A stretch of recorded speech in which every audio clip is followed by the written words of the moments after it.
Sarva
यात्रे अलंकापुरा येती ते आवडते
यात्रे अलंकापुरा येती यात्रे अलंकापुरा येती ते आवडती विठ्ठला पांडुरंगे प्रसन्नपणे दिदले देणे या ज्ञाना केले देणे देले या ज्ञाना भूवैकुंठ पंढरपूर त्याहुनी थोर महिमाया पांडुरंगे प्रसन्नपणे केले देणे या ज्ञाना निळा म्हणे जाणूनी संत निळा म्हणे जाणूनी संत येती धावत प्रतिवर्षी पांडुरंगे प्रसन्नपणे केले देणे आज्ञाना विठ्ठला विठ्ठला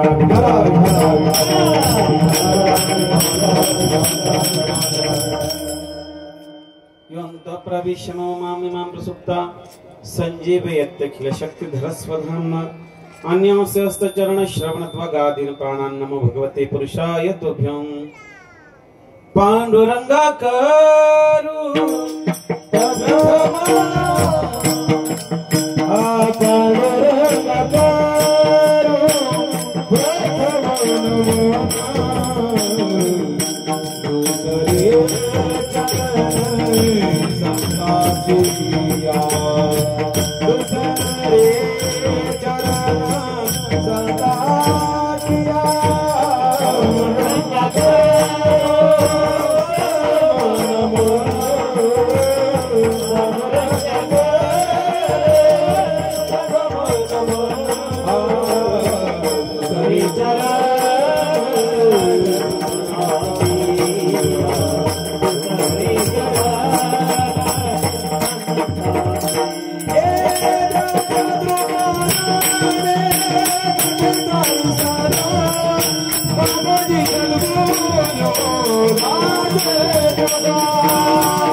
विधिन्द्रादिदेवे सदा स्तूयमानं समाधिस्तमूर्तिं भजे ज्ञानदेवम्। ओम नमो ज्ञानेश्वरा करुणा करा दयाळ आमचा अनुग्रह लादलो पावन झालो चराचरी। नमो सद्गुरु तुझ्या ज्ञान दीपा नमो सद्गुरु सच्चिदानंद रूपा नमो सद्गुरु भक्त कल्याण मूर्ती नमो सद्गुरु भास्कर पूर्ण कीर्ती वंशी विभूषित करणवनिरदापत् पीतांबराद प्रणबिंब फलद्रष्टात् पूर्णेन्द्र सुंदर मुख दर्वेन्द्र नेत्रात् कृष्णात् परम किमपि तत्त्वमं न जाये। हत वज्रध्वजा विराजे कांधे मुझे जिने मूसाजे शंकर स्वयं केसरी नंदन तेज प्रताप महाजगवंदन विद्यावान गुणी अति चातुर हे राम काज करबे को आतुर। श्री राम जय जय राम श्री राम जय जय राम। इंद्रायणी काठी इंद्रायणी काठी देवाची आरती लागली समाधी लागली समाधी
हॅलो हे बाळा हे आवाज इथून तरी मला शरद दादा थोडस इकडे मला आवाज आहे ना रिटर्न इथून मला माझा स्वरच सांगितलं हॅलो रे ना लाईटली मोठाच ठेव मला पूर्णच मायनस नको सोर वर खाली विठाला विठाला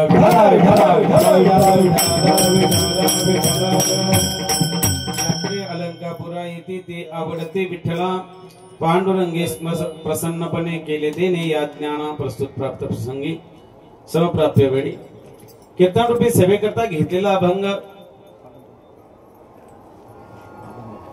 जगद्गुरु जगतमान्य श्रीमंत श्री तुकोबराय यांचे अतिशय लढीवाळ भक्त श्री निळोबराय यांचा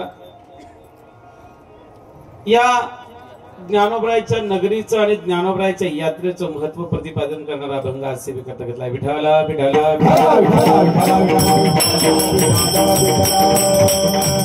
अभंगातील प्रतिपाद्य विषय असा आहे हा संवाद आहे हा ज्ञानोबरायचा संवाद आहे हा संवाद माझ्या पंढरीश पांडुरंग परमात्म्याचा आहे मागची झालेली एकादशी कार्तिकी एकादशीला ज्ञानोबराय आळंदीहून समाधीच्या अगोदरच्या 15 दिवस अलंकापूरहून पंढरपूरला जातात आणि पंढरपूरला गेल्यानंतर ज्ञानोबराय सर्व तीर्थयात्रेचा परिहार पांडुरंग परमात्म्याला देतात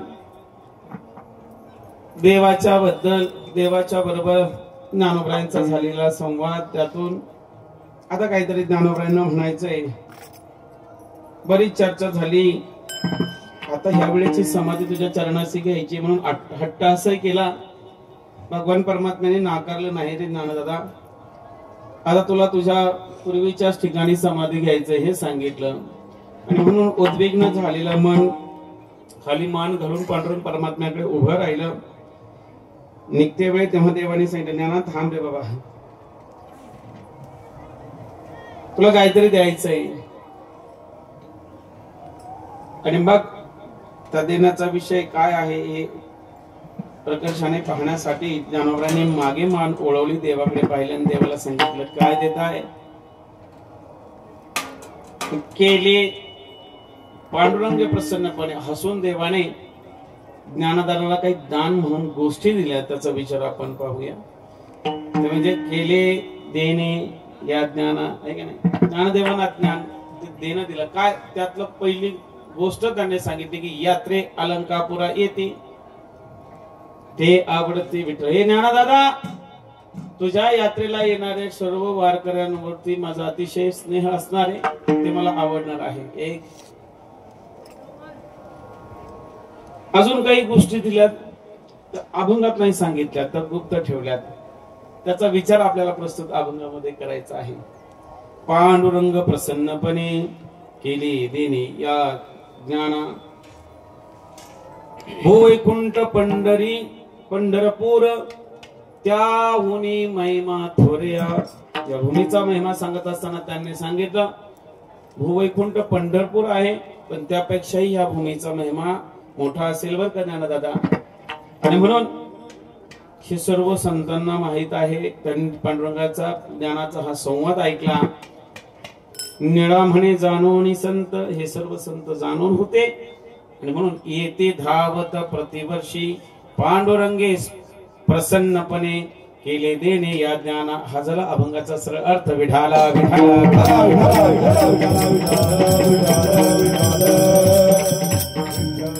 अभंगावर अगदी 1 तासाची सेवा सादर करण्यापूर्वी आजच्या या कीर्तन सेवेचा या कार्यक्रमाचा परिहार द्यायचा तो असा.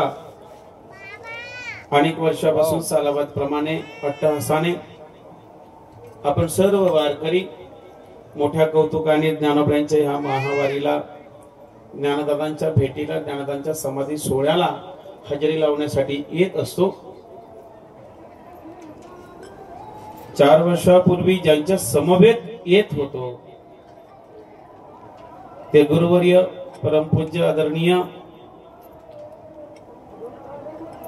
कैलासवासी दत्ता महाराज धोंडर आज आपल्यामध्ये नाहीये.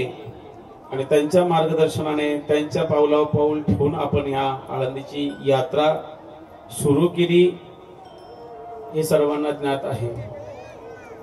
आज मंडपात आलो आणि लगेच असं पोकळी भासली की इथे कोणीतरी कमी दिसतंय. आणि एक गोष्ट प्रकर्षाने थोडीशी डोळ्यासमोर आली. जेव्हा हरीला तिकडे पाहिलं त्यावेळेस हरीला अचानक खूप दिवसातून पाहिलं मी 4-5 वर्षानंतर. सेम महाराजांसारखा दिसतोय, सेम महाराजांसारखा दिसतोय. म्हणून हरीकडे पाहिलं 2 मिनिटं बरं वाटलं बाबा. म्हटलं महाराज आहेत ठीक आहे. म्हणजे एखाद्याने जे कार्य केले त्याचं चैतन्य कुठंतरी तो काय करत असतो, विसर्जित करतो असतो. श्रीमद भागवताच्या कथेमध्ये तुम्ही अनेकदा ऐकलं असेल, वाचलं असेल. भगवान परमात्म्याने ही जीवनाची सर्व रासलीला केली, जीवन लीला केली आणि 125 वर्षानंतर आपलं आयुष्य भगवान परमात्म्याने इथे सोडून निज धामाला निघून गेले. उद्धव त्यावेळेला लास्टच्या शेवटच्या वेळेला उद्धव सदैव देवाच्या बरोबर राहिला. उद्धवजीने भगवान परमात्म्याने जेव्हा उद्धवजींना सांगितलं की आता माझं असणारं 56 कोटी यादव कुळ हे काय होणार आहे, संपणार आहे, नष्ट होणार आहे, काळाच्या आड जाणार आहे. आता मलाही माझं लीला संपून माझ्या निज धामाला, माझ्या वैकुंठाला, माझ्या कैवल्य धामाला मला जायचंय. हे जेव्हा उद्धवाने ऐकलं तेव्हा उद्धवाची अवस्था विलक्षण होती.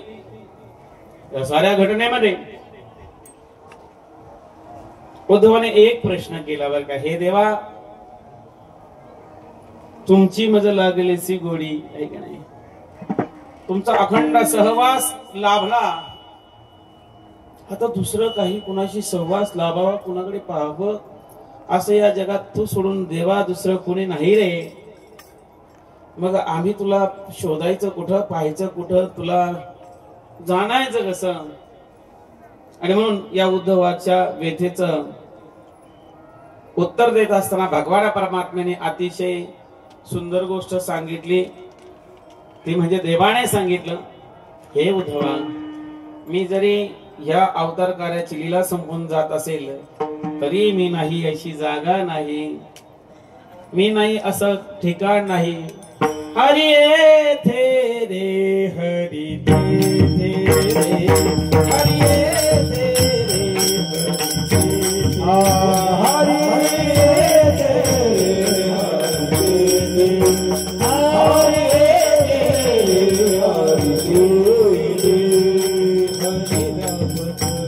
सर्वभूती रे सर्वभूतीने हरी नामाले हरी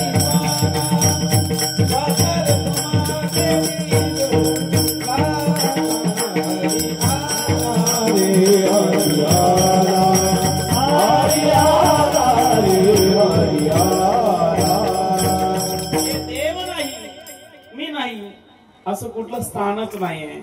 मी कुठं आहे? मी सर्वत्र आहे. माझ्या वैष्णवांना हरीच्या दासांना सर्वत्र असणार. हरीच्या दासा हरी दाही दिशा भावे जैसा तैसा हरी एक सर्व घटी राम देहा देही एक. आहे की नाही? भगवान परमात्म्याने सांगितलं रे मी नाही असं नाही, पण हे स्वरूप जर का तुम्हाला पाहायचंच असेल, या स्वरूपाची तुम्हाला गोडी लागली असेल ना, तर माझं स्वरूप आणि हे माझं तेज मी जाताना घेऊन जाणार नाही, हे इथेच ठेवणार. श्रीमद भागवताच्या ग्रंथामध्ये मी त्या शब्दामध्ये त्या एका ओवीमध्ये त्या एका श्लोकामध्ये मी माझं काय करणार आहे, माझं तेज इथे विस्तीर्ण करणार आहे. मला जर का जाणायचं असेल, पाहायचं असेल, अनुभवायचं असेल तर श्रीमद भागवत उघडा. ज्या ज्या वेळेला तुम्ही त्या भागवत ग्रंथाचं वाचन करसाल, दर्शन करसाल, त्या प्रत्येक वेळेला मी तुम्हाला भेटल्याशिवाय राहणार नाही. म्हणून आपल्या वैष्णव संप्रदायामध्ये गीता भागवत करीती श्रवण अखंड चिंतन विठोबाचे. म्हणजे कोणीही अवतार कार्याचा माणूस असो, प्राणी असो, किंबहुना एखादा पक्षी देखील असू द्या, जात असताना या इहलोकाची यात्रा सोडून परगामी गमन करत असताना तो आपली एक छबी सोडत असतो. है का नाही? ज्ञानदेवांनी काय ठेवली आपल्यासाठी? काय संजीवन समाधी ठेवली, ज्ञानेश्वरी ठेवली, अमृत अनुभव ठेवला, चांगदेव 65 ठेवली, हरिपाठ ठेवला, बसायदान ठेवलं. यापेक्षा सांगू का?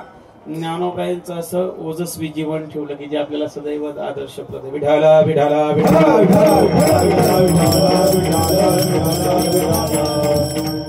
बाह्य रंगाने अंगाने वस्तुरूपाने जरा पाहिलं तर तो थोडासा वेगळा भाग आहे.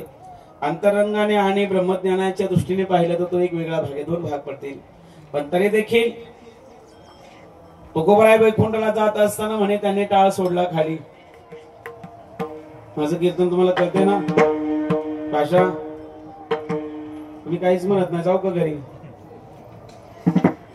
माझी बोली भाषा समजते ना तुम्हाला? म्हणतात तुकोबराय वैकुंठाला गेले त्यावेळेस तुकोबरायांचा वाजवण्याचा काळ त्यांच्या हातातच राहिला होता गडबडीमध्ये. पण तरी असं वाटलं की कुणाला तरी टाळ देऊन जावं, जगताला काहीतरी देऊन जावं, म्हणून तो टाळ वरतून टाकला आणि तो येत असताना इथे टाळगाव चिखली इथे पडला. आहे की नाही? गेलात की नाही कधी दर्शनाला? आजही तिथं दगडाचा तुकोबरायचा वाजवण्याचा काळ आहे. गेले पण काहीतरी मागे सोडलं बरं का.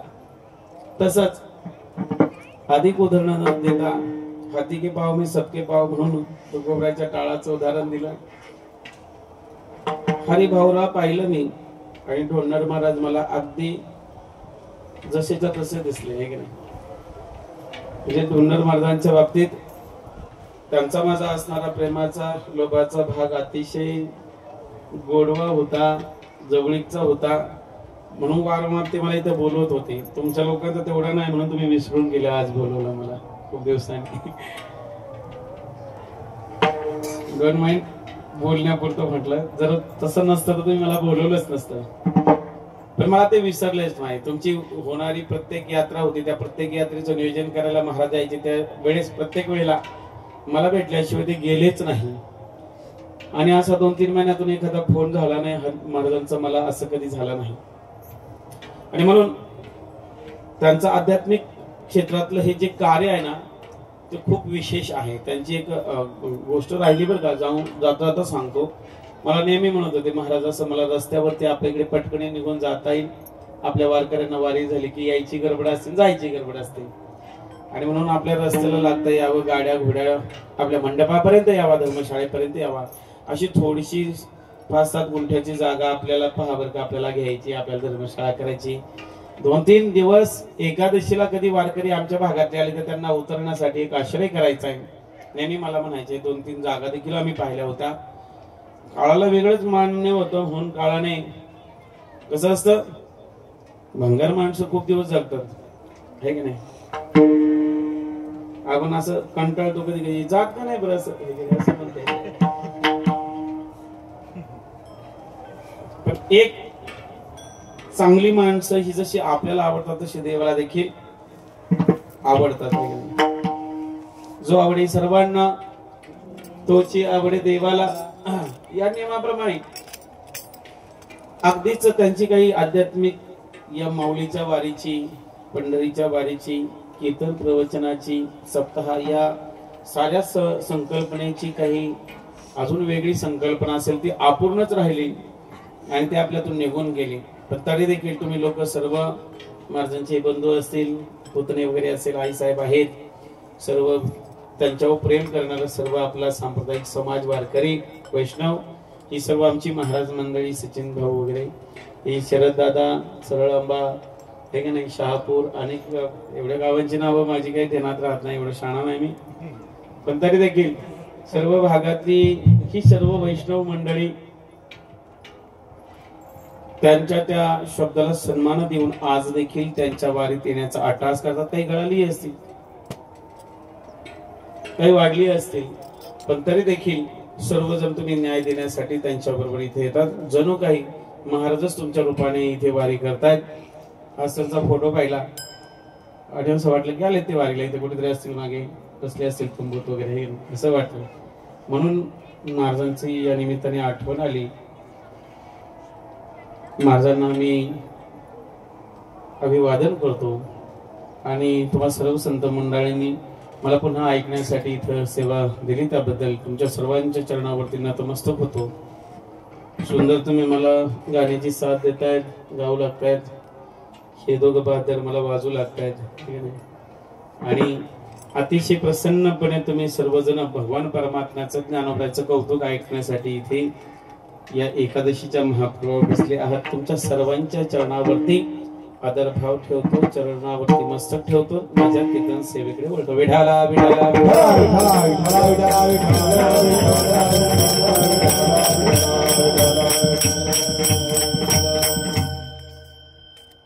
खर तर मी काल रात्री बोललो, आता काही आमच्या आश्रमामध्ये सप्ताह आहे का फुलाचा, तुम्ही पॉम्पलेट वगैरे पाहिला असेल. जवळजवळ आमच्या सप्ताहात सर्व कीर्तन लहानची मुरड्यांची 18-20 कीर्तन आहे. आता ते 2 कीर्तन चालू, एक संपत आला असेल, आता दुसरं चालू होईल. आणि माझे इकडे तिकडे कार्यक्रम आहेत आणि तुमचा कार्यक्रम केल्यापासून दमच नाही मला, ठीक आहे नाही. त्यामुळे थोडस असं आवाजात डिस्टर्ब होतंय. तुम्हाला जेवढं गोड पाहिजे तेवढं गोड आज वाढता येणार नाही मला. ही माणसं काहीतरी वरतून तेलाची तुपाची धार टाकतील. आज काही चटणी भाकरी खाता येईल ती खाव, माझ्याकडे जी मिळेल ती. थोडासा स्ट्रेस झाला, गाऊन वगैरे सारखं भजन करून रात्रीचा जागर पहाटे करणं. कसं असतंय, मोठ्या माणसांमध्ये कार्यक्रम करणं फार मजेशीर बाब आहे बाबा. अंगराखून कार्यक्रम करता येतं, याला एक चाल त्याला एक चाल, याला माझ्या वाट्याला ही पोरं इथं पण माझ्या मागच आहे, सोडतच नाही मला कुठं. बाबा म्हटलं महाराज पोरं बंद केली का, म्हटलं हा बंद केली. मी बंद केली तरी ते येतातच. 250 विद्यार्थी आलते ह्या वर्षी ऍडमिशन साठी, जागा नाही म्हणून 100च घेतली. आणि मग सकाळी पहाटे उठल्यापासून काकडा आरतीपासून तर संध्याकाळी रात्री 12-1 पर्यंत जागर पर्यंत त्यांच्याकडनं काकडा आरती, ज्ञानेश्वरी पारायण, कीर्तन, त्यानंतर पुन्हा पारायण, त्यानंतर दुपारच्या प्रवचन सेवा, सायंकाळचा हरिपाठ, हरिकीर्तन आणि पुन्हा जागर. असं एवढ्या कार्यक्रमात ते किती दमतात ते माहित नाही, पण मी पक्का दमलेलो आहे. आणि म्हणून थोडस स्वरामध्ये दीर्घंभीरता येते आणि थकवाच थोडासा आल्यासारखं वाटतंय. म्हणून एवढं प्रसन्नपणे मी कीर्तन करणं माहित नाही, पण तुम्ही प्रसन्न राहा म्हणजे मला एक चेतना भेटेल. विठाला विठाला काय सांगत होतो मी कीर्तन, वाटलंच. मी रात्री बोलता बोलता बोललो की प्रत्येक संप्रदाय, प्रत्येक देवाची भक्ती करणारे वेगवेगळे पंथ एक आपल्या अधिष्ठात्री देवतेच्या यात्रेला, उत्सवाला जरूर येतात. आणि ते येत असताना ते आपल्या देवतेला आले की आपल्या घरी जातात आणि नियमाने येतात, नेमाने येतात. मग खंडोबाला जाणारी मंडळी सालाबाद प्रमाणे आहे, त्यांची काय देवी असेल अधिष्ठात्री, त्या देवीला जाणारे असेल. काही वृंदावनला बाकी बिहारीला भेटायला जात असेल, काही वाळवंटातल्या पांडुरंगाला भीमातिरी भेटायला जात असेल, कोणी रामप्रभूंना भेटायला जात असेल, कोणी त्याच्या पुढे खाटू श्याम बाबांना 3 बाणों के धारी आहे की नाही. काही मार्केटमध्ये आलं की आपले कीर्तनकार सोडतच नाही आहो, विशेष शोधतात गौसे झाले सर तिकडे जात असेल. प्रत्येक जण हट्टहासाने तिकडे जातात, तर ते फक्त त्यांच्या देवतेसाठी जातात. वारकरी संप्रदायाचा इतिहास पाहिला, आपल्या वैष्णवांचा इतिहास पाहिला, तर आपल्यासाठी आपलं कुलदैवत आणि अधिष्ठातित देवता जरी का असेल, पण आपल्या अभिप्रेत असणाऱ्या या सर्व संतांच्या वारीला, महावारीला आपण अजिबात विसरत नाही. चुकून फार संसाराचा बोजा पाठीमागे पडला आणि जर का यायला जमला नाही, तर मन होता वीड रूप पहावया दृष्टी, मनाची हेटाळणी होते आणि मन नुसतं धाव घेत. शरीराने तिकडे असतं घराकडे, पण वारकरी इथे पोहोचले असतील, आज कीर्तन असेल, आज एकादशी, आता फराळ करत, आता दर्शन व्हायला, आता प्रदक्षिणा करत असं मन सर्व इथं असतं. याचं कारण एक आहे, वारकरी संप्रदायाची विशेषता एक आहे की त्यांनी सर्वात्मक एक असणाऱ्या परमेश्वराला सर्वात्मक पाहिलं आणि सर्वात्मक परमेश्वराला एक पाहिलं. आणि यामुळे भगवान परमात्म्याने या वारकऱ्यांच्या या पाहण्याच्या मुळे देव म्हणून तर अवताराला आलाच, पण पुन्हा त्यांच्यामध्ये नाचण्यासाठी, गाण्यासाठी, कीर्तनामध्ये येण्यासाठी तो संत रूपाने आला आणि साऱ्या जगताला ज्ञानाने काय केलं, एक वेगळी छबी देऊन गेला. विठाला आणि म्हणून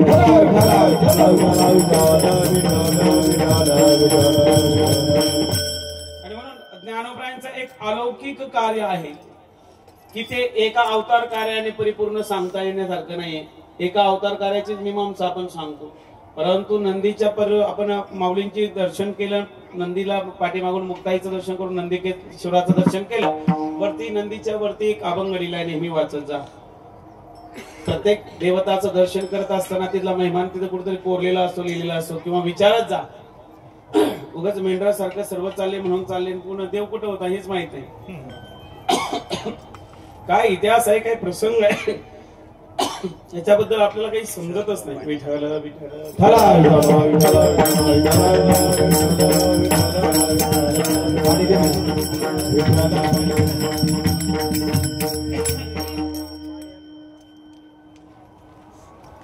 विठ्ठला विठ्ठला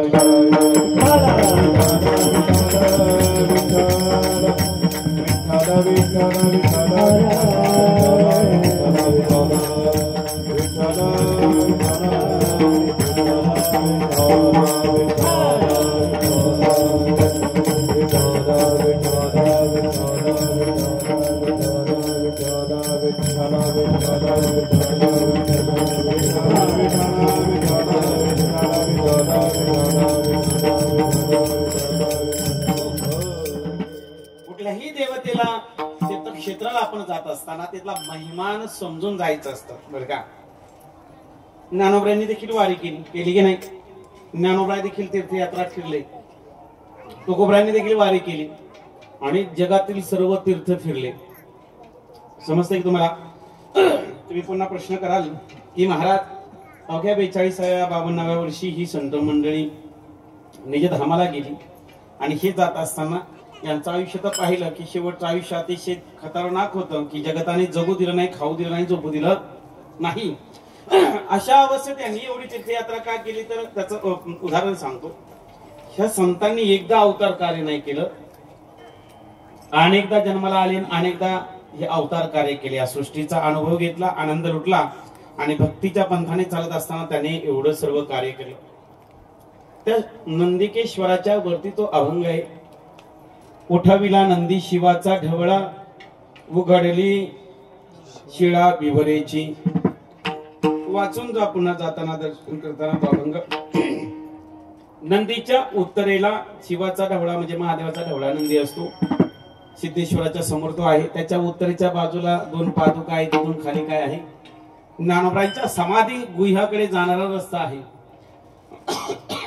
या तिथे खाली असं लिहिले आहे, अष्टोत्तरेशे वेळा समाधी निश्चळ आणि पूर्वी तुझे स्थान, किंवा पूर्वी हे स्थान वाहनाखाली. वाहन म्हणजे महादेवाचं वाहन काय, नंदी आहे. आपलं वाहन काय, अल्टो स्कोडा बिडा हे आपलं महादेवाचं नंदी देना ठेवा. वाहनाखाली आणि म्हणून भगवान परमात्म्याने संत रूपाला अवतार धारण करून गीता सांगताना अनेकदा सांगितले. तुकोबराय म्हणतात, ना ऐकती बटकीचे पुढे शिंदळीचे रडतील. एवढ्या संतांनी सांगण्याचा अट्टहास केला तरी अजून आपण कुठं ऐकतोय? अजूनही आपण संतांचं ऐकत नाही. अजूनही आपण आपल्या मनच ऐकतो. मनाचं ऐकल्याने काय प्रॉब्लेम आहे ज्ञानोबरांनी सांगितलं. मनोमार्गी गेला तो तेथेची मुकला. मनोमार्गी गेला तो तेथेची मुकला. मनोमार्गी गेला तो तेथेची मुकला. मनोमार्गी गेला तो तेथेची मुकला. हरि पाते तेरा बला शांतिधा.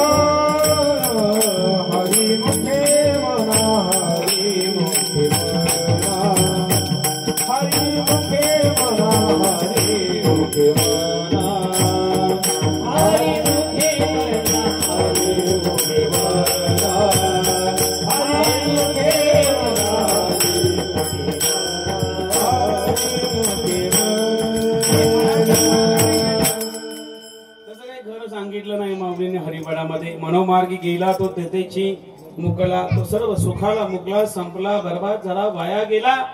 तरी देखील आपण आपलं सोडत नाही. मला हे सांगायचंय, संतांनी आपल्यासाठी सर्व काही सांगितलंय, लिहिलंय, तरी देखील आपल्याला तसं जीवन जगायला आजही जमत नाही. याचं कारण आपण संतांच्या मार्गाने चालत नाहीये. फक्त आपण चालतोय संतांच्या रस्त्याकडे, पण वाटेने मनाने मात्र आपल्याच चालतोय. का नाही? देवाला अगरबत्ती आणतोय आपण, भक्तियुक्त अंतकरणे आणतोय, तरी देखील देवाला आवडती नाही आणत. आपल्याला आवडलेला सुगंध आणतोय आपण, बरोबर की नाही? गंध आपण देवासाठी आणतोय, तरी आपल्याला आवडतोय की नाही हे चेक करतो, मगच येतोय. आपण कधी हा विचारच केला नाही की देवाला काय आवडेल. म्हणून संतांच्या तिथे गेल्यानंतर हे नेहमी थोडस तीर्थक्षेत्राच्या ठिकाणचं महिमान ऐकून घ्यायचा. ज्ञानोबराय तुकोबराय यावत संतांनी प्रत्येक अवतारामध्ये तीर्थयात्रा केली, सर्व भ्रमंती केली. म्हणून ते म्हणतात, तुकोबराय म्हणतात की गया द्वारका हे सर्व माझं पाहून झालंय. एक धाम असं नाही की मी पाहायचं. मग तुम्ही म्हणाल की ते विसंगती होईल की तुम्ही हे सांगताय चुकीचे. त्यांच्या अनेक जन्माच्या अनेक कल्पाच्या संगती आहे. जसं ज्ञानोबरायांनी 7800 वेळा 108 वेळा ही समाधीचे वेळ आहे. एवढ्या वेळात आता 750 वर्ष झालेत. याच्या अगोदर असं काहीतरी आपण 10,000 जरी 1,000 जरी पकडलं तर किती कल्प झाले असेल आणि किती वेळा ज्ञानोबराय अवताराला आले असेल. किती वेळा ही ज्ञानेश्वरी प्रतिशुद्ध केली असेल. गीताई धर्म किती वेळा सांगितलं असेल. आणि मग ज्ञानोबरायचं हे येणं जाणं ह्या साऱ्या घटना या सृष्टीला, या भूमीला, या असणाऱ्या सर्व महापर्वाला पावन करणारे आहेत. उगाचच या भूमीचं महत्व नाही की आपण आज आलो म्हणून पवित्र आहे. ही पूर्वपरागत असणारी पवित्र भूमी. याबद्दल ज्ञानेश्वरीमध्ये ज्ञानोबराय स्वतः सांगतात, ही भूमी एवढी पवित्र आहे की इथे अनेकांनी ब्रह्मादिकांनी काय केलंय, तप केलेलं आहे. इंद्रादिकांनी देखील या ठिकाणी तप केलंय, है का नाही. आणि या भूमीचं महिमान सांगत असताना श्री संत नामदेवराय अतिशय सुंदर वर्णन करतात. ते म्हणतात की आळंदी हे गाव, पुण्य भूमी ठाव, दैवताचे नाव सिद्धेश्वर. आणि सिद्धेश्वर असणारं पुरातन जुनाट हे सिद्धेश्वराचं स्थान आहे. आता दोन घटना तुमच्या नजरेसमोर आणून देतो. कल्पांच्या संगती तुमच्या मनात एकांतात बसल्यावर लावत जा. काय तुम्हाला शोधल नंतर फोन करून सांगा. नाही सांगितलं तुमचा आनंद तुम्ही लुटा. हे ऐका, भगवान परमात्म्याचं शिवपीठ हे शिवपीठ शिवाचे, मूळ स्थान अगस्तीचे, जन्म झाल्या स्वामीचे. एक जन्माची नाही संगती झाली, अनेक जन्माची संगती सांगितली. शिवाचं हे शिवपीठ आहे. शिवपीठ हे जुनाट,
शिवपीठ अतिशय जुनाट आहे.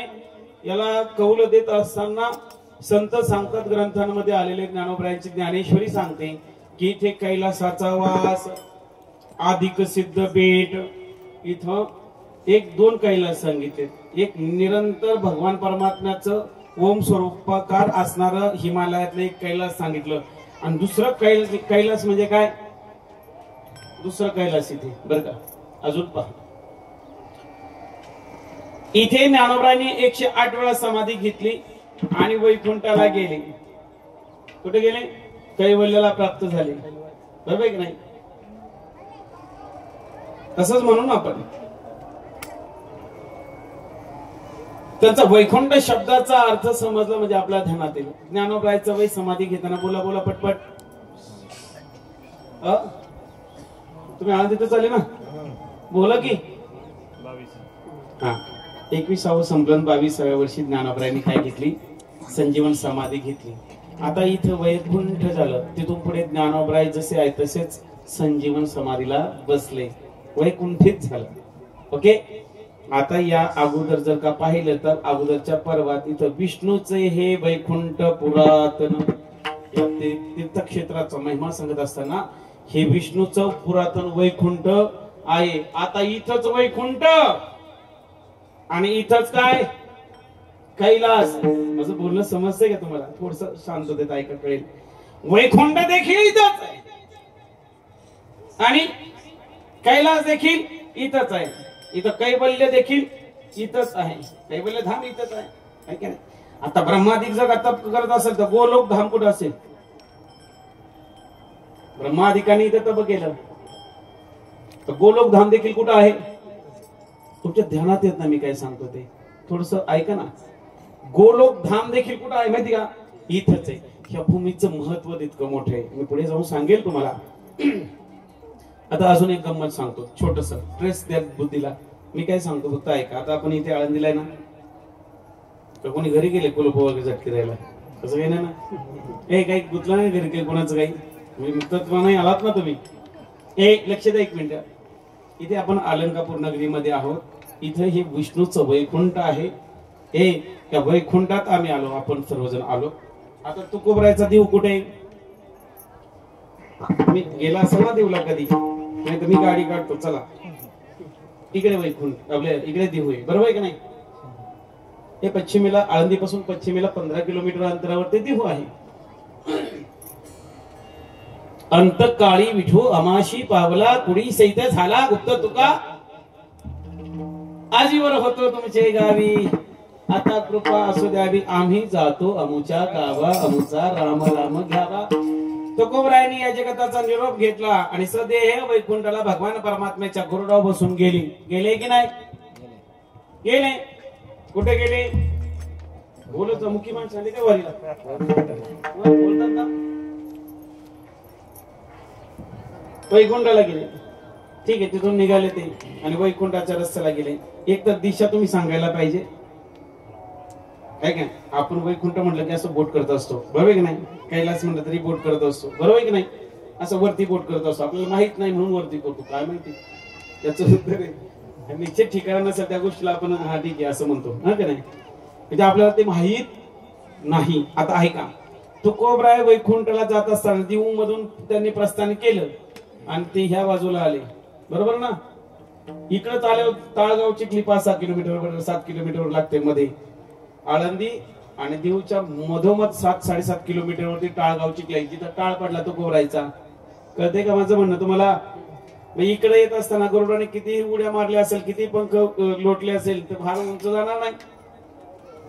आणि मग तो जर का वैकुंठाला आला असता तर इकडे झाला असेल गरुड तुकोबरायांना घेऊन. टाळ ज्या अर्थी या दिशेला पडला त्या अर्थी इकडे येणं केलं त्याचं कारण सांगतो. ज्ञानोबराय म्हणजे नुसतं ज्ञानोबराय नाही तर अवताराने ते कोण आहेत? महाविष्णू आहेत. प्रमाण द्या ना, कॅच करा की महाविष्णूचा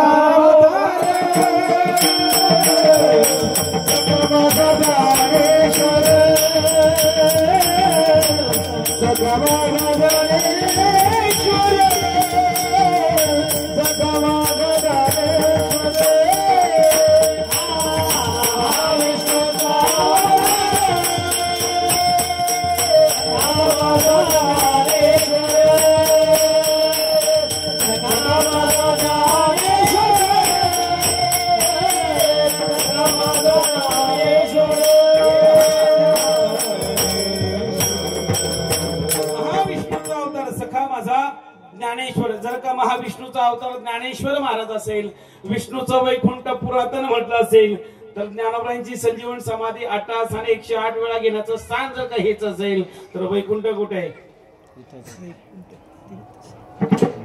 आता कुठे आलात तुम्ही? वैकुंठ कैलास तीर्थक्षेत्र देवता या विनठावर. आता कुठे आलात तुम्ही? वैकुंठाला चालात. कारण इथं सर्व भोग आहे, सर्व सुख आहे, इथं देव आहे, इथं संत आहे, इथं एवढा समुदाय म्हणून इथं वैकुंठच आहे. या साऱ्या घटनेची मीमांसा या पवित्र भूमीला पावन करते. आणि म्हणून नामदेवराय म्हणतात, नामा म्हणे देवा चला तया ठाया विश्रांती द्यावया कल्पावरी. असं आहे. आणि म्हणून या ठिकाणचं महत्व अतिशय मोठं आहे की जेणेकरून आपण येताना याचं भान ठेवून इथे वागायचं.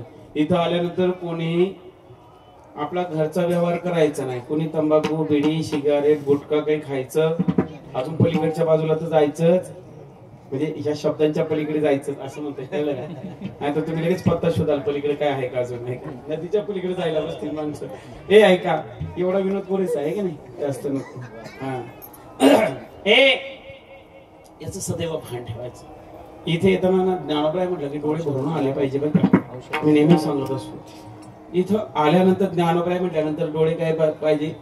डबडबले पाहिजे. एवढं जर का तुमच्यामध्ये ज्ञानोबरायच्या प्रति भक्तिभाव निर्माण होत असेल तर इथे या, अन्यथा येऊ नका. विठाला विठाला.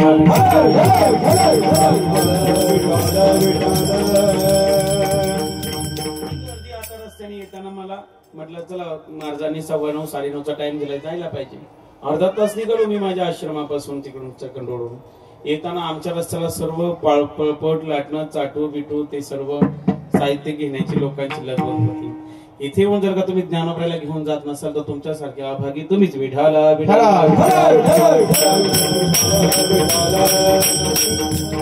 ज्यांनी ज्ञानोबरायची यात्रा केली त्या यात्रेच्या दरम्यान ज्ञानोबरायांच्या यात्रेचा महिमा सांगतो. जो करील याची यात्रा तो तारील सकळही गोत्रा. याची यात्रा करणारा सकळ गोत्राला तारू शकतो, पण यात्रा ज्ञानोबरायांची झाली पाहिजे. विठाला विठाला.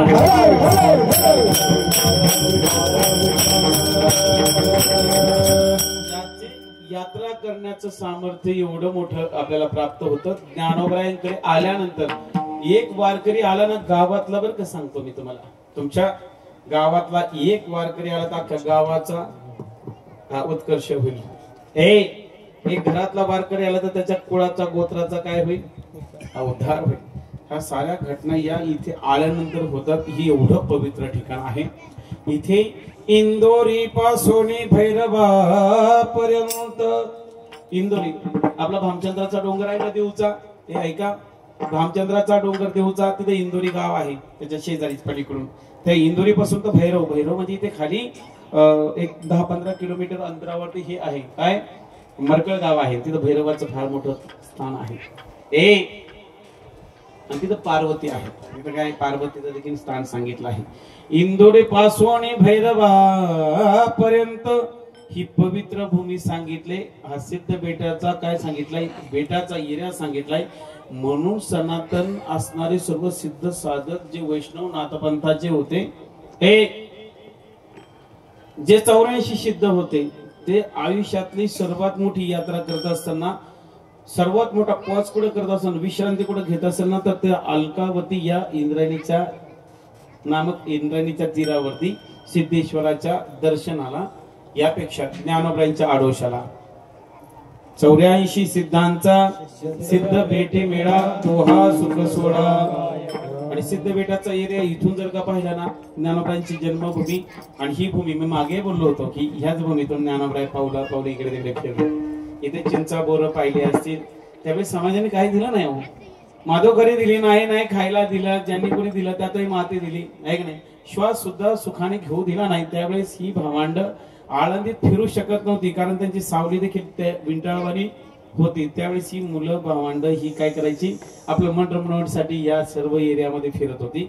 आजही या भूमीत डोळे बंद करून का आत्मज्ञानाने पाहिले तर ज्ञानोबरांचे पवित्र सुवर्ण पावलं दिसल्याशिवाय राहणार नाही. विठाला विठाला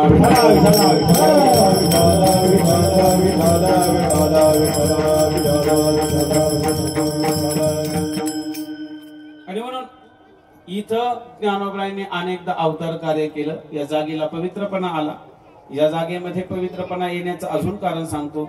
इथे येत असताना भगवान परमात्म्याने ज्ञानोबरांना समाधी दिली. तर समाधीच्या वेळेस सर्व गंगांना, गोदावरी सर्वांना इथे बोलवले, त्रिवेणीला बोलवलं, भागीरथीला बोलवलं आणि सर्वांना इथे येऊन सांगितलं की नित्याने तुम्ही इथे थांबा बरं का. आणि म्हणून सर्व तीर्थ तुम्ही जर का फिरलात आणि नाहीच जमलं फिरायला, तर आमच्या आळंदीला या त्रिवेणी भागीरथी कुंडात आळंदीमध्ये इंद्रायणीमध्ये स्नान करा. सर्व तीर्थाचं फळ नाही तुम्हाला मिळालं तर मग बोला विठाला विठाला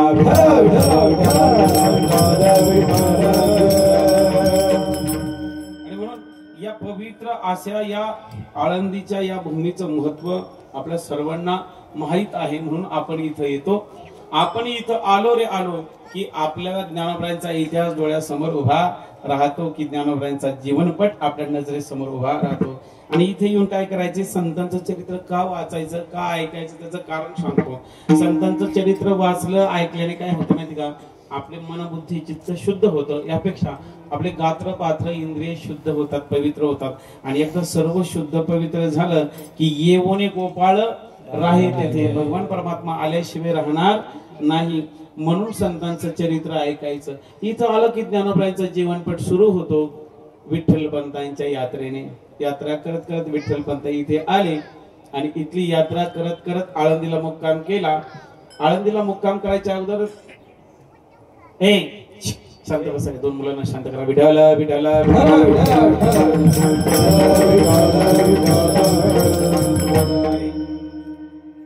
सप्तशृंगीचं दर्शन केलं, त्र्यंबकराजचं दर्शन केलं आणि भीमाशंकरला विठ्ठलपंत आले.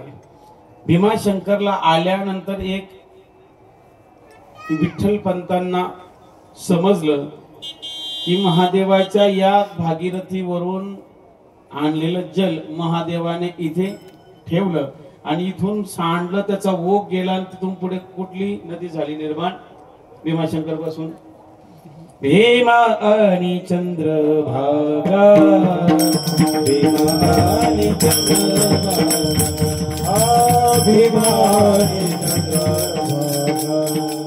भीमा आणि चंद्रभागा, भीमा आणि चंद्रभागा, भीमा आणि चंद्रभागा,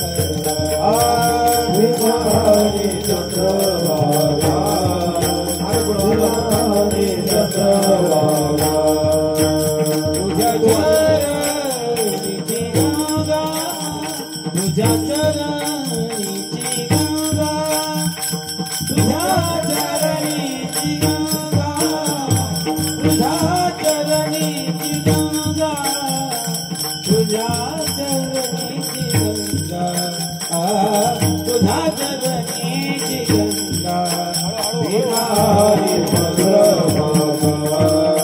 भीमा आणि चंद्रभागा,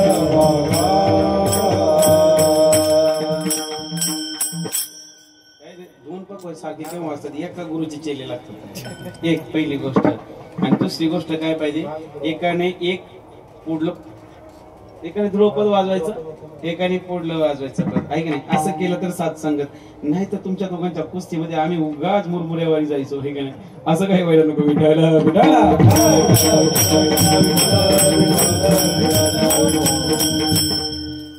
आणि मी किमान मी सचिन नाबानी सचिन तुम्ही कॅच करायचं ना. आजच्या दिवस सांभाळा ना मला. विठाला विठाला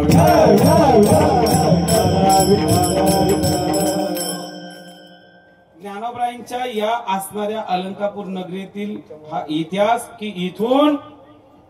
इथून ही असणारी नदी कुठं निर्माण झाली प्रकट झाली भीमाशंकरला. आणि तिथं भीमेचं स्नान केलं विठ्ठलपंतांनी. आणि भीमेचं स्नान जसं केलं तसं पंढरपूरच्या भीमा नदीचं दर्शन करण्याची अपेक्षा मनामध्ये निर्माण झाली. आता जावे पंढरपुरा. मनाला वाटलं आता पंढरपूरला जावं आणि म्हणून तिथला मुक्काम केला. आणि 2 मुक्कामाला विठ्ठलपंत आळंदीला आले. विठ्ठल विठ्ठल आले. आणि इथं आल्यानंतर त्यांनी शिवपीठाचं दर्शन केलं. शिवपीठाचं दर्शन केल्यानंतर इंद्रायणीमध्ये स्नान केलं. शिवपीठाचं दर्शन केलं आणि सुवर्णाच्या पिंपळाच्या पारावरती ते निवांत बसले. या आधीची रात्र सिद्धोपंत कुलकर्णी आळंदीतले असणारे कुलकर्णी ब्राह्मण की ज्यांच्याकडे आळंदीची सर्व कुलकर्णीपणा आणि मोठं पौरुष त्यांच्याकडे पणा तो होता. म्हणजे सिद्धोपंत कुलकर्णी सर्वात मोठे जागीरदार त्यावेळेचे इथले होते. आजही सांगतो आजही आळंदीत कोणाच्याच नाव एवढी जागा नाही एवढी ज्ञानोबरायांची जागा आहे. तिकडे त्या उत्तरेच्या बाजूला चाकण रोडच्या वर गेले तर ना 450 एकर ज्ञानोबरायांच्या नावाचा 500 एकरचा सातबारा अजून असेल. पण भामट्या लोकांनी आता काहीतरी उद्योग केला असेल इकडे तिकडे. म्हणजे सांगायचा मुद्दा आता तिथं मोठी ज्ञानभूमीचं उद्घाटन केलं. गडकरी साहेब आले ते आम्हीच त्यांचं स्वागत वगैरे केलं आहे की नाही. आता 25 कोटी रुपये दिले. 25 कोटी काय 25,000 कोटी दिले असं बरंच काही पैसे दिले. मला कळत नाही त्यातलं काही फारसं. आणि आपला व्यवहार नाही त्यामुळे आपण त्यात पाहत नाही. मग तिथे ज्ञानभूमीचं निर्माण होतंय. एवढी सामर्थ्य ज्ञानोबरायांचं आजोबांकडे त्यावेळेस होतं. ऐका विठ्ठलपंतांना रात्री स्वप्नात दृष्टांत सांगितला. पांडुरंगाने दृष्टांत दिला की उद्या सकाळी सुवर्णाच्या पिंपळाच्या पारावरती तुला एक सुंदर तरुण दिसेल. वैराग्य वृत्ती दिसेल. त्याला घरी घेऊन ये आणि आपल्या तुमच्या कन्येचं रुक्मिणीचं त्याच्याबरोबर काय लावून द्या लग्न लावून द्या असं सांगितल्यानंतर विठ्ठलपंतांना सिद्धोपंतांना झालेला तो रात्रीचा दृष्टांत सकाळी सिद्धेश्वराच्या दर्शनाला आले. आणि सुवर्ण पिंपळाची प्रदक्षिणा करता करता तिथं एक अगदी तेजपुंज असा उंच असा धिप्पाड शरीराचा त्यांना पुरुष पाहायला भेटला. चेहऱ्यावर वैराग्य आणि चैतन्य होतं. आणि म्हणून त्यांनी काही न हे करता डोळे बंद केले. रात्रीचा जो दृष्टांत झाला तो युवक हाच असावा. आणि पांडुरंगाने दिल्या नियमाप्रमाणे आपली रुक्मिणी यांना द्यायची असं मनात आलं. डायरेक्ट बोलून जमणार नाही. आणि म्हणून त्यांनी त्यांना काय केला नमस्कार केला आणि विचारलं कुठून आलात आणि कुठे चाललात. 2 प्रश्न केले. त्यांनी सांगितलं गोदावरीच्या तीरावरतून आपेगावरून आलो आणि कुठे चाललोय आता रामेश्वरला चाललोय. पंढरपूर करून रामेश्वराला चाललोय असं सांगितलं असतं.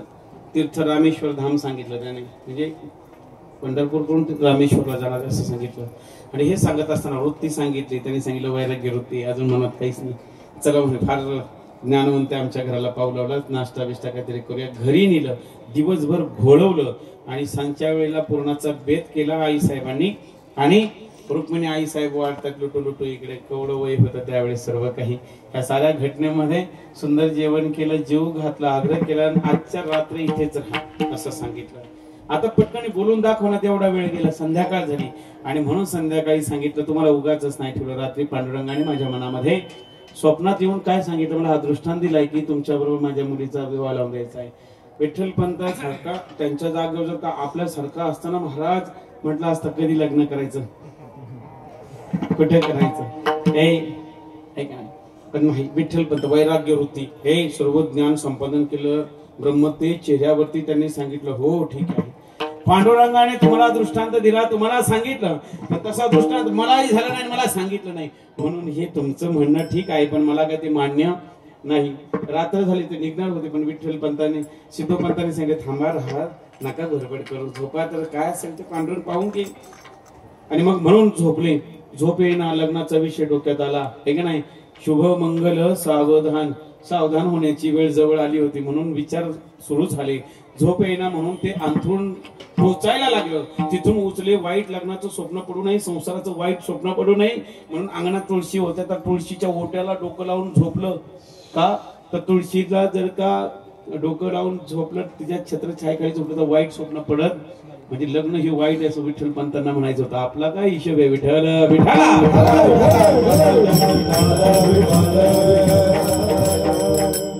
संतांच्या प्रवाहात आपण बसणारी माणसं नव्हत, त्यांचे विचार आणि आपले विचार जमीन आसमानाचा फरक आहे. विठाला विठाला विठाला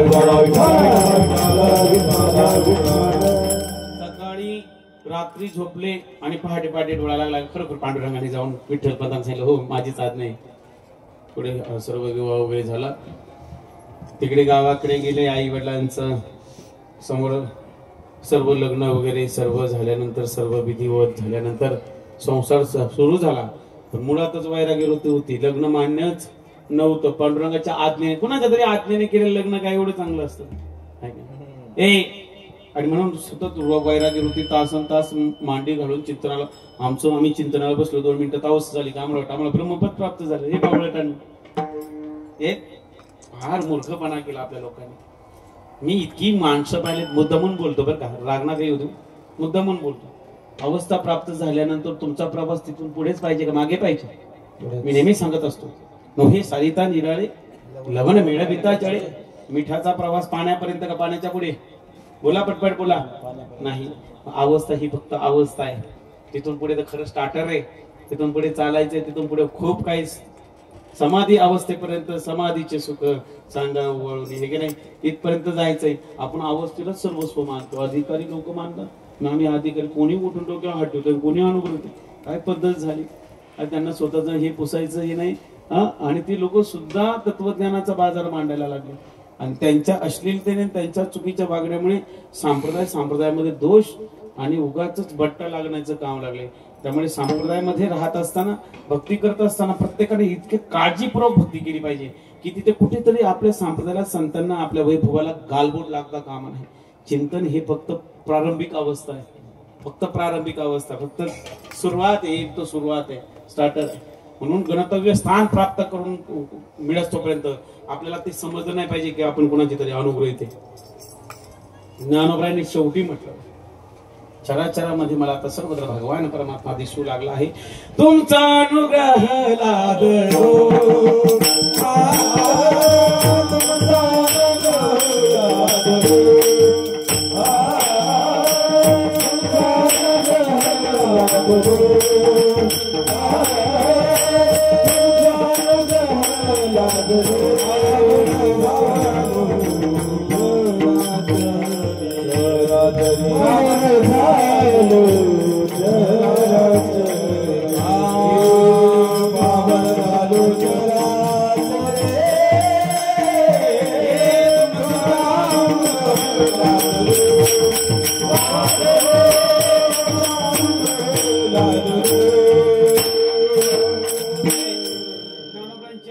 एरवी तरी मी मूर्खू.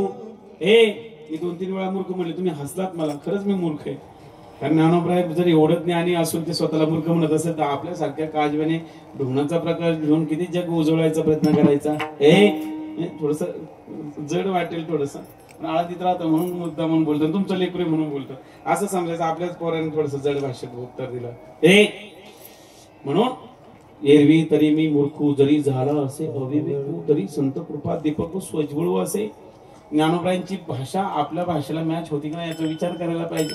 आणि नसेल तर मग आपण सर्व भावाने शरण जाऊन आपण कुठेतरी कमी हे म्हणायला काही हरकत नाही. उगाच रामकृष्ण हरी महाराज मंडळी, उगाच या साऱ्या गोष्टीचा औंढ नको. तुका म्हणे मज गळते चाचणी, बडबडीची वाणी अथवा सत्य. नुसती आपली वाचा तर इथे काही कामाची नाही. इथे अनुभव, इथे व्हावा साचार. संतांच्या पुढे जात असताना, भगवंताच्या पुढे जात असताना त्याच्या असणाऱ्या भेटीचे संकेत आपल्याला मिळाले. त्याच्या कृपा प्रसादाच्या काही खाना खुना आपल्याला काय व्हाव्यात, अंगीभूत व्हाव्यात. त्यानंतर ते कुठं आपण त्यांच्या पंक्तीत बसू. विठाला विठाला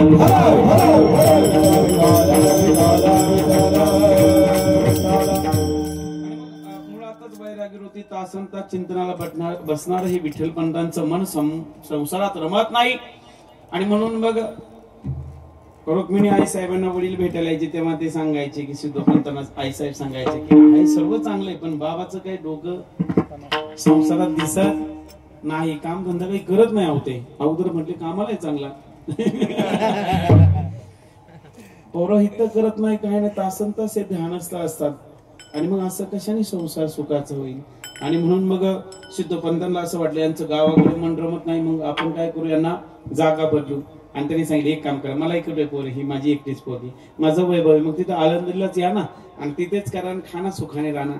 हे सर्व सांगितल्यानंतर विठ्ठलपंत फक्त त्यावेळेस एकच गोष्ट करत होते, कोणी बोलेल त्याला बोलण्याची नाही, देवा विना काही, देवाशिवाय दुसरं काही बोलायचंच नाही, नुसतं इशाऱ्याने. आलं ते सर्व विंचवाचं वराड पाठीशी. विठ्ठलपंतांचा संसार या अलंकापूर नगरीमध्ये आला. आणि इथं आल्यानंतर देखील काय झालं तेच वृत्ती उलट तिकडे कमी होतं, तिथं सिद्धेश्वराच्या एनर्जीने आणखीन काय झालं ते हिट झालं. आणि मग विठ्ठलपंतांची वृत्ती फारच संसारातून बाजूला बाहेर पडू पाहत होती. आणि मग अवधानाने सांगितलं, अवधाने मी जातो एक दिवस मध्ये. आई साहेबांनी सांगितलं जाता येतं जावं. नवरा बायको चेष्टेने बोलत असतात, सहज बोलत असतात, त्या काही मनावर धरायचे असतात का, आहे का नाही, नुसतात मनावर धरायचा. पण पडत्या फळाची आज्ञा म्हणून विठ्ठलपंतांनी गृहस्थाश्रमाचा त्याग केला, थेट काशी गाठली आणि तिथं संन्यासाची दीक्षा देखील घेतली. मला कुठलाही संसाराचा पाश नाही, माझ्या मागे कुठलंही लचार नाही, काही गडबड नाही, मला आता खरं संन्यासस्थ जीवन जगायचंय. सर्व करारनामा झाला आणि तिथून पुढे 125 वर्ष या सुवर्ण पिंपळाला प्रदक्षिणा झाल्या. उगाच सुवर्णाचा नाही. मी रात्री बोलत असताना म्हटलं सुवर्णाचा पिंपळ किती लोकांनी फोन केला, महाराज तत्वज्ञान भक्ती आणि विज्ञान याची सांगड असावी. माझे ज्ञानोबराय ज्ञान विज्ञान सहितम आहे की नाही, ज्ञान विज्ञानासहित ज्ञानेश्वरी किंबहुना अर्जुनाला ज्ञान सांगितलं, तुझं ज्ञानही सांगितलं आणि विज्ञानही सांगितलं असं म्हटलंय. ज्ञानोबरायांचे प्रयोग अख्ख्या ज्ञानेश्वरी मध्ये आहेत. आज लोकांनी केलं कौतुक नाही, ज्ञानेश्वरीचा अभ्यासून केलं. हे ज्ञानोबरायांची विशालता आहे, महानता आहे. ऐका, या साऱ्या घटनेमध्ये लोक फोन करतात सुवर्णाचा पिंपळ किंवा हे सांगणं तरी बंद करा, पण त्यांना हे कळत नाही की ह्या साऱ्या मागे लक्षणीय अर्थ काय आहे. ज्ञानोबरायांच्या एका संगतीची नाही, अशा अनेक अवतार प्रसंगाच्या किंवा अनेक याची कल्पाची संगती लागत लागत तिथे हा सर्व ज्ञानोबरायांचा इतिहास त्या सुवर्ण पिंपळाने पाहिलाय ना. त्याच्या एवढं आश्वस्त मोठं कोण आहे की नाही, त्याच्या एवढं मोठं आयुर्मान लाभलेलं कोण आहे, एवढं आयुष्य लाभलेलं कोण आहे. आणि म्हणून जयाचे द्वारी सोन्याचा पिंपळ, त्यांनी ते सर्व सुवर्ण क्षण टिपलेले ज्ञानोबरायांचा संपूर्ण इतिहास त्यांनी पाहिलाय. आणि म्हणून तो सुवर्णाची साक्ष देणार आहे. आपण कुठे गेला नाही का साक्षी गणपती असतो, जेजुरीला जात तिथं दर्शन करताना जो बाहेर यायच्या अगोदर तिथं साक्षी गणपती दर्शन करावं लागतं का, तर मी आलो होतो बरं का साक्ष. भीमाशंकरला गेलं तरी दगडाव दगड आपल्या लोकांना फार सवय. आता कुठून वाचतात काय करतात कोण जाणे, मी तर नाही असं काही, पण साक्ष ठेवत जातात नाही का, बरोबर ना. तुका म्हणे साक्षी आली एक नाही असं पद्धतीने. तसं तो सुवर्णाचा पिंपळ या सर्व ज्ञानोबरायांच्या असणाऱ्या अनंत जन्माच्या अनंत अवताराच्या सर्व असणाऱ्या लिलेचा साक्षीभूत आहे. म्हणून सुवर्णाचा पिंपळ जयाचे द्वारी सोन्याचा पिंपळ आहे. आणि म्हणून लोक हे प्रश्न विचारणं बंद करण्यापेक्षा डोळे बंद करून ज्ञानोबरायला भजणं हे फार महत्वाचं. आणि सांगू का, हे बाकीच्या लोकांना काय पडले, माळकरी लोक प्रश्न जास्त विचारतात, ज्यांनी माळा घातल्यात ते, यांचा अजून काय झाला नाही, संदेह गेला नाही बरं का, यांचा मनातला विचारच गेला नाही, यांच्या मनातलं किलमिष्टाच गेली नाही, म्हणून त्यांच्या मनात प्रश्न येतात. ऐका, त्या विठ्ठलपंतांनी तिथून पुढे सर्व हे केल्यानंतर आई साहेबांनी प्रदक्षिणा मारल्यावर विठ्ठलपंतांच्या गुरुवरांचं आगमन झालं. आणि त्यांनी नकळत रुक्मिणी मातेला सांगितलं अष्टपुत्र सौभाग्यवती भव, दर्शनाच्या वेळी आशीर्वाद दिला, डोळ्यातून अश्रू आले, सांगितलं ज्याच्या बरोबर बाबा संसार करत तोच परागंदा झाला. आता हा आशीर्वाद या जन्माचा का अजून दुसऱ्या कुठल्या जन्माचा. डोळे बंद करून पाहिलं त्यावेळेचे साधू सर्व ज्ञानी होते, आहे का नाही. भूत भविष्य वर्तमान त्रिकाल ज्ञान त्यांच्याकडे होतं. डोळे बंद करून पाहिलं, आलेला हा आपल्या घरात आपल्या आश्रमात असणारा हा जो नाव सांगतोय तो नाहीच आहे, तो सच्चिदानंद वगैरे असं काही नाही, तो विठ्ठलपंत हिचाच नवरा आहे, काळजी करू नको पाठवून देतो म्हणे, काळजीच नाही, माझा आशीर्वाद आणि चुकीचा कसा ठरेल. आणि मग पुन्हा विठ्ठलपंत आले, पुन्हा संसार झाला. इथून पुढे ज्ञानोबरायांचं जीवन आपण पाहिलं. बाळांचं या सिद्धबेटामध्ये जन्म झाला. तिन्ही देव जैसे परब्रह्म जेठसे. गाण्यापेक्षा प्रमाण म्हणण्यापेक्षा थोडस ऐकूया आहे की नाही. आणि म्हणून भगवान परमात्मा स्वतः विष्णू म्हणून आला ज्ञानरूपाने. महादेव निवृत्तीनाथांच्या रूपाने आला. जनाबाई फार सुंदर उदाहरण सांगत असताना अभंग सांगते की अवतार कार्याचं महाविष्णू सदाशिवाचा अवतार स्वामी निवृत्ती दातार. त्याच्यात ब्रह्मदेव सोपान झाले आणि आधी माया शक्ती मुक्ताबाई झाली. हे सर्व मुलांचं तमुंज करावं आणि यांना चांगलं ज्ञान सांगावं, भगवद्गीतेचा उपदेश करावा आणि यांना पुन्हा गावामध्ये आपलं जो कुलकर्णीपणा आहे तो करण्यासाठी पाठवावं. आणि म्हणून मग लोकांची वेटाळणी हे सर्व काही त्यावेळेस फार विचित्र होतं. खाणं पिणं आता बंद झालं होतं, मधुकरी भिक्षा सर्व बंद झालं होतं. मुळातच वैराग्यवान वृत्तीचे विठ्ठलपंत ह्या साऱ्या गोष्टीपासून कोपऱ्यात जाऊन बसायचे. आता पर्यायच नव्हता. आणि मग मुलं लाजची मोठी होऊ लागले.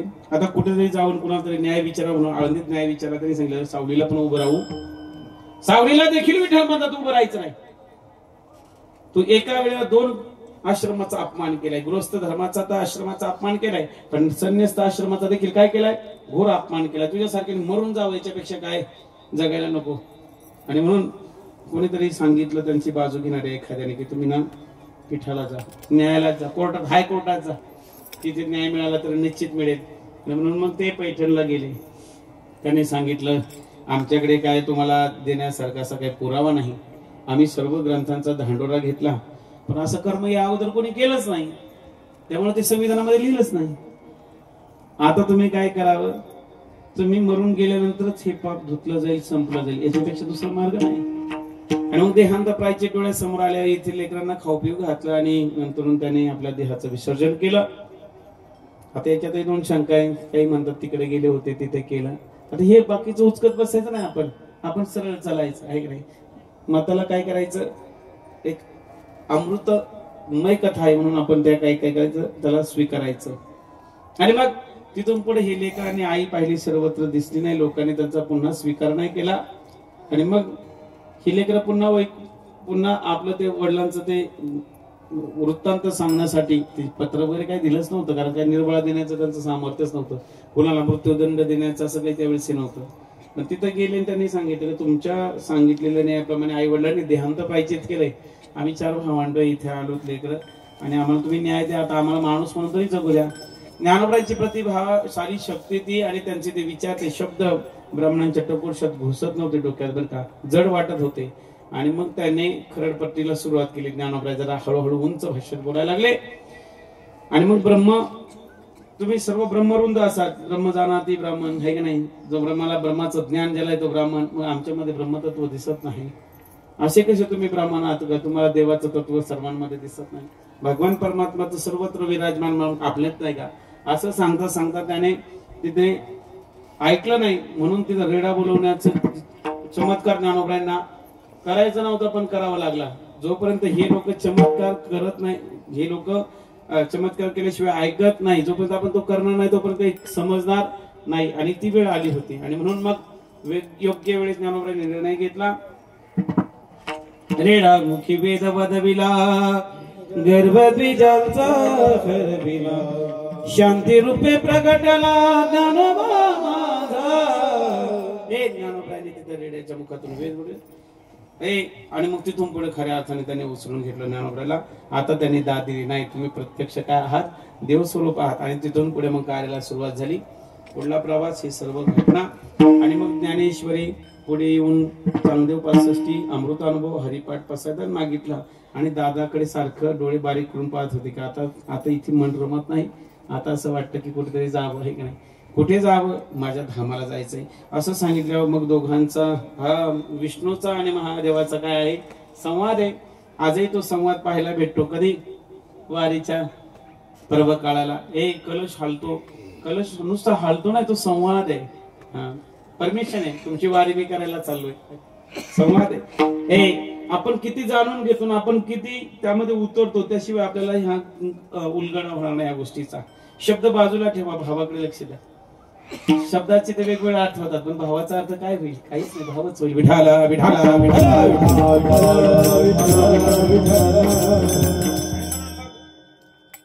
निवृत्तीनाथ म्हटले, "ए ज्ञानदादा, तू ना समाधी घ्यायचं म्हणतोय, परंतु आई वडील गेले त्यावेळेस जेवढं मला त्रास झाला नाही माझ्या मनाला, तेवढं मन माझं दुखत नाही. आई वडील त्याचे जेवढे दुःख तेव्हा आले नाही, तेव्हा आता दुःख होते. आणि माझं जाण्याचं वय आहे, माझा अधिकार आहे, तू कसा जातोस रे?" असं म्हणून सांगितलं. आणि म्हणून दोघांचाही संवाद पुढे त्यांनी सांगितलं, "एक काम कर, असू दे ना, पण तुझी अजून गरज आहे. आता कुठे सोन्याचे दिवस आले, आता कुठे तुला पाहण्याची वेळ आली. अरे ह्या गडबडीत तुझ्याकडे नीट पाहता आलं नाही. अरे पाहता पाहता तू विश्वाची मावळी झालास, पण आमच्या आई होऊन सुद्धा तू आमच्या हृदयात असलास."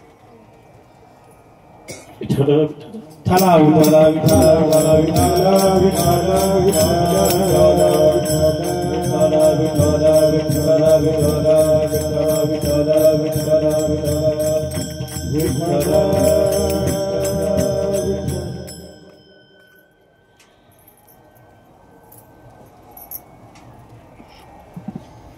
संतांचं जीवनाच इतकं ओझस्वी ना. विशेष करून ज्ञानोबरायांच्या बद्दल जर का बोलायचं झालं ना, की त्यांचं चरित्र सांगणं हे भयंकर अवघड आहे. जमतच नाही बाबा, मला तर जमतच नाही. ते वारंवार डोळे भरून येणं, मग शब्द फुटत नाही.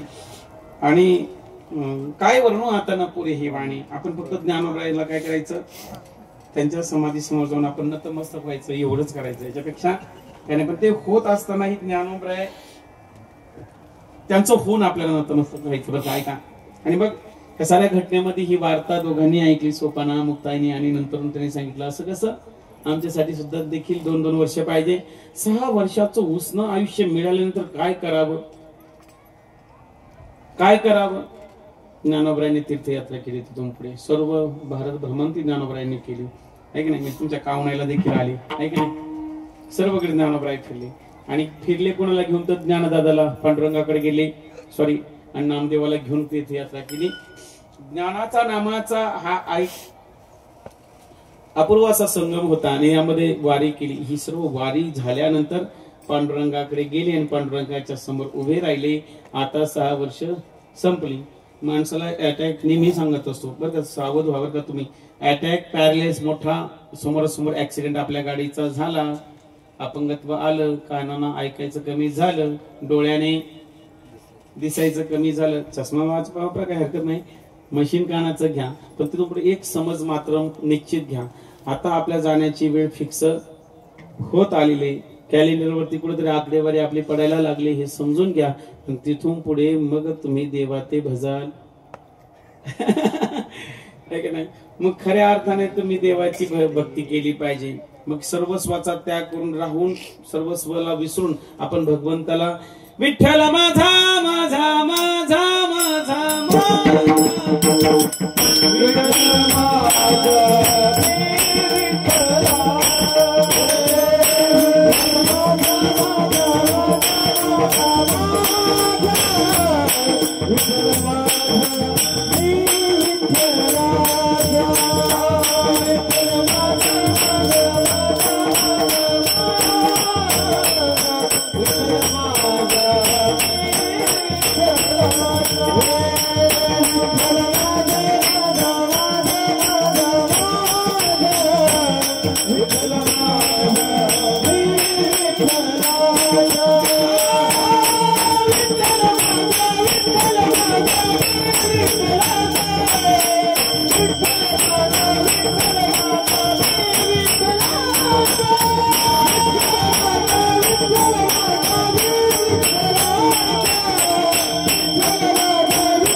आणि माझ्या आता आश्रमात पारायण चाललंय.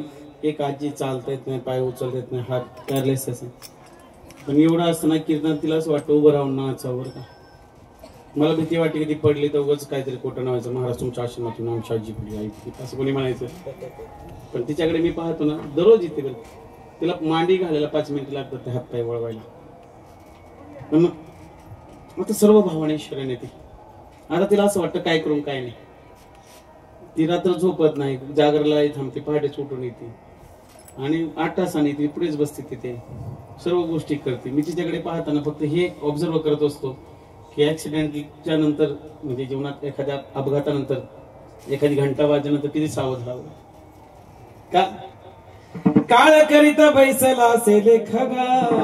हे साऱ्या घटना आपण सर्व माळ घातली ना, मग आपण ह्या विशेषात माने करायच्या प्रकर्षाने आपण ह्या साऱ्या गोष्टीवर व्यवस्थित लक्ष देऊन करायचं. नुसतं ना करायचं नाही की नाही तर माळा काढायच्या बिंदास काही गरज नाही. तर परिवर्तन हे काय झालं, नुसतं बाजार झाला, परिवर्तन नाही. लोकांमध्ये चांगली माणसं येण्यासारखी वागायला लागली.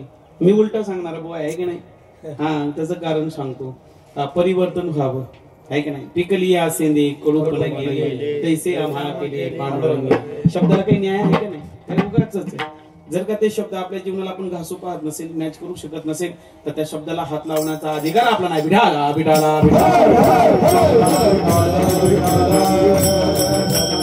ते शब्द निर्माण करण्यासाठी आयुष्याची काय केली, राग रांगोळी केली. आयुष्यात काय केली, राग रांगोळी. संसार लाथारीला संसार आहे का नाही.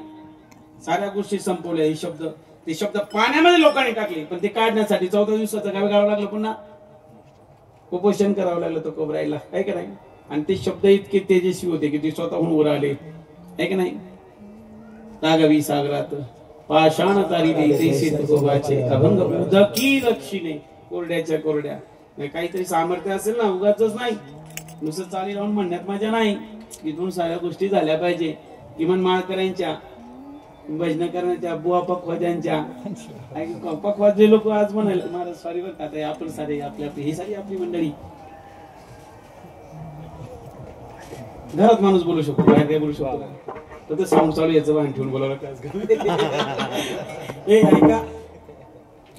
कलाकार लोकांच्या जिपऱ्या पाहिल्या, त्याचे नाव पंडित बिंडित नाव बॅनर बिनर. मला लाज वाटते हो.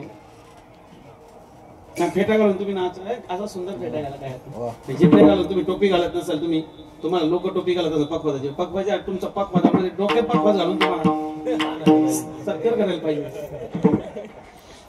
म्हणजे बरोबर आहे, चुकते का माझं. बोलायलाच कोणी तयार नाही, नुसते सारे तसंच वागतात. काय मग परिवर्तन आहे. आपण आळंदीत राहतो, ज्ञानोबाच्या भूमीत हे शिकतो. आपण प्रकर्षाने आपल्याला काय कोणाचं पाकिट नको काय नको, कधी भीक नाही मागितली आम्ही. आजही भिक्षा मागतो, उद्याही भिक्षा मागितली तयारी नेहमी सांगत असतो. अजून महाराष्ट्रभर कार्यक्रम केले, कधी कोणाचं पाकिटासाठी हात नाही, तोंड अजून बाट टोकलं नाही. म्हणून 8 तासाने बोलण्याचं सामर्थ्य ठेवतो. किंवा ते असं वाटतं आम्ही थोडस चेक करतो स्वतः. तुम्ही चेक करा ना. विठाला विठाला भगवान परमात्म्याकडे गेल्यानंतर तिथे ज्ञानोबरायांनी सांगितलं, आता ह्या अवतारात असं वाटतंय की माझं समाधान तुम्ही करा, म्हणून तुमच्या चरणाशी मला आश्रय द्यावा. इथं समाधी घेऊ वाटते. देवाने सांगितलं नाही, याच्या अगोदरच तुमचं स्थान वानाखाली आहे, ठरवलेले तुमच्या वैकुंठालाच तुम्ही जा आहे की नाही. अलंकापुरालाच जा. मग ज्ञानोबराय नाराज झाले आणि नाराज झालेल्या ज्ञान, मी शॉर्टकट मध्ये चरित्र का सांगितलं की तुम्हाला समाधी सोहळा अजून महाराज मंडळींच्या मुखातून ऐकायचं आहे. एकदम ऐकून काय तुम्हाला असं भरून जायचंय आहे की नाही, पोट भरून तोपर्यंत तुम्हाला घ्यायचंय. म्हणून मी उड्या मारी चरित्र सांगण्याचं तिथपर्यंत माझ्या अभंगाच्या पर्यंत येऊन मला जे सांगायचं तिथपर्यंत आणून सोडलंय तुम्हाला. आता प्रकर्षाने तुमची उत्कंठ आहे, पुढे काय ते डिटेल सांगतील. मी फक्त ठळक बातम्या देतो. ऐका समाधीचं कीर्तन ऐकायचं, डोळे बंद करून ऐकायचं, मस्त मुक्ततेने ऐकायचं. ऐका भगवान परमात्म्याकडे ज्ञानोबरांनी सांगितलं, पांडुरंगाने सांगितलं नाही ना दादा, तुला समाधी तिथेच, तुझ्यासाठी ते ठिकाण काय आहे फिक्स आहे, तुला तिथे जावं लागेल. मग ज्ञानोबरांनी नाराज झाली. कारण प्रत्येकाचा एक 8 तास असतो मनाचा आहे की नाही. आपल्याला असं वाटतं आता पाऊस झाला म्हणून सरकारने सरसकट काय करावी, कुठली शर्ट 8 टाकून नाही द्यावं, सरसकट माफ करावं आहे की नाही आपल्याला वाटतं. मग ते काय करतात, टक्केवारी वाढवून सोडतात. भूसंपादनानुसार करतात किंवा भूमापनानुसार करतात किंवा कोणाचं खर्च पंचनामा कसं झाला तशानुसार करतात. मग ते नाराज होतात माणसं काही असो.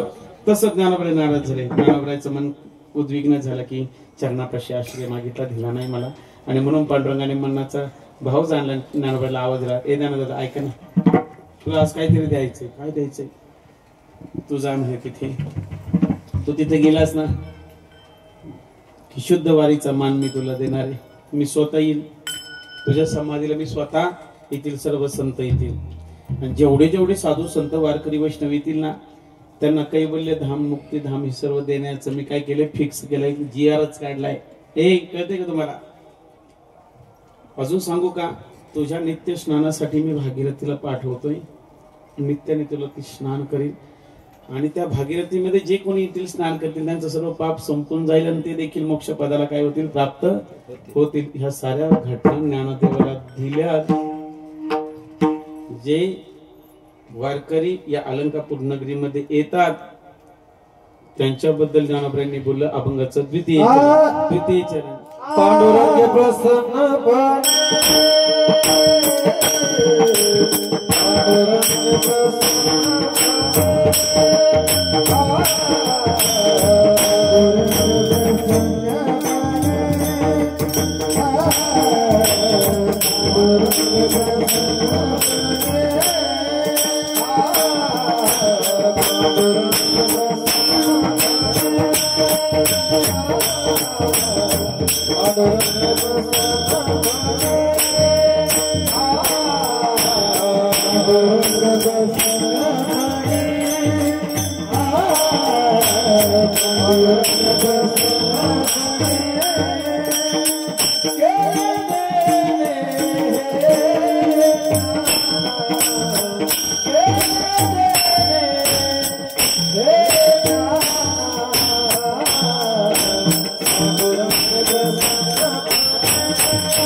पांडुरंगाने ज्ञानोबरायांना हे देणं दिलंय. आता कोणी म्हणलं हा मागणीचा अभंग, ज्ञानोबराय मागितलंच नाही. मागितलं का काही?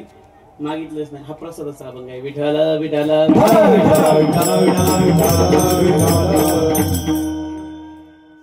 महाराज मला एवढ्याच अभंग, एवढ्याच चरणा बोलायचं होतं. बाकीचे चरण मी अगोदर सोडवले, तुमचं ध्यान नव्हतं. म्हणजे मी आजचा महिमा सांगितला. यात्रे अलंकापुरा येते देवळात आवडतात महिमा सांगितलं होतं. मला माहिती आता बोलताना वेळ होणार आहे, मला तेवढा वेळ होतच असतो. म्हणून मग एकच पांडुरंगाने काय दिले हे सांगायचं अगोदर मी जाहीर केलं होतं. पांडुरंग प्रसन्नपणे केले देणे या ज्ञाना. काय काय दिले? भागीरथी दिली बरं का, भागीरथी दिली. सर्व इथे येणाऱ्यांसाठी प्रसन्नपणे मुक्तीचा, मोक्षाचा, कैवल्याचा मार्ग दिला. वैकुंठ दिलं, आणि ज्ञानोबरायांना सर्व काही अधिकार दिला की तुम्हाला शुद्ध एकादशीचा वारीचा मान मी देतो. म्हणून आपण वद्य एकादशीला पंढरपूरला जातो आणि शुद्ध एकादशीला ज्ञानोबरायला येतो. एवढा मोठा मान जगात कुणाला मिळेल? चंद्र सूर्य असेपर्यंत अबाधित राहणारा हा काय हा मान ज्ञानोबरायांना पांडुरंग परमात्म्याने दिला. आणि म्हणून सर्व यात्रेकरू आळंदीला येतात, आणि जे येतात ते विठ्ठलाला आवडतात. ते आवडत ते विठ्ठला. आता त्याचा महिमा नाही मी अगोदर सांगितला भूमीचा. पंढरपूर जे भानवते चराचर तेव्हा होते पंढरपूर. चराचराची निर्मिती नव्हती तेव्हा विश्वकर्माला सांगून भगवान परमात्म्याने पंढरपूर नगरी बनवली आहे का नाही? ए पंढरपूर नगरी सर्वांच्या अगोदर बनवली. अगोदर बनवलीचा मान ठीक आहे, पण गृह खातं महत्वाचं आहे का नाही? आलं का ना तुमच्याकडे? ज्ञानोबरायच्या अलंकापूर नगरीला एवढं महत्व कसं दिलं? तरी इथं अगोदर ब्रह्मादिकांनी फार तप केले. ह्या साऱ्या गोष्टी सांगितल्या. इथं गुप्त त्रिवेणी आहे, सर्व काही सांगितलं. म्हणून भुवैकुंठ पंढरपूर त्याहुनी थोर महिमा. हे जाताना इथल्या मातीचा गंध करून काय करायचं? कपडाला घ्यायचा, दर्शन करायचं, जायचं. गुटखा खात थुकायचं नाही त्या आळंदीत बरं का, अजिबात नाही. तंबाखू खाऊन थुकायचं ही भूमी थुंकण्याची नाही भूमी जिंकण्याची, ऐका नाही, अजिबात नाही. वारकऱ्यांनी जिंकून जावं, ऐका. आणि म्हणून आपण मोठ्या 8 तासांनी हा ज्ञानोबाचा सोहळा नित्याने करत असतो. इथे आपण काय, पण देव देखील ज्ञानोबाचा नित्याने हा सोहळा पाहण्यासाठी पक्ष रूपाने काय करतात, नित्याने येतात, ज्ञानोबाचा हा सुख सोहळा पाहत असतात. म्हणून निळोबराय म्हणतात, प्रतिवर्षी ही सर्व मायबाप लोक काय करतात, चालत इथपर्यंत येतात आणि ज्ञानोबरायचं काय करतात, चिंतन करतात, भजन करतात. त्यांना त्यांच्या वारीला येतात, एकदा मोठ्या प्रेमाने भजन करून मग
मनामध्ये ज्ञानोबांच्या प्रती किती श्रद्धा होती धरणेकरच्या प्रकरणातून आपण पाहिलं. आणि माझं पामर आहे काय थोडंपण पायाची वाहना, ब्रह्मादिकांना ज्यांचा ठाव ठिकाणा लागला नाही त्यांच्या बद्दल मी काय बोलू शकतो. माझं कौतुक ज्ञानोबराय करतात, मला आठवतात, हेच माझ्यासाठी खूप झालं. तुकोबराय म्हणतात, आणि तुकोबरायचे परम शिष्य असणारे निळोबरायांचा भाव काय वेगळा असेल.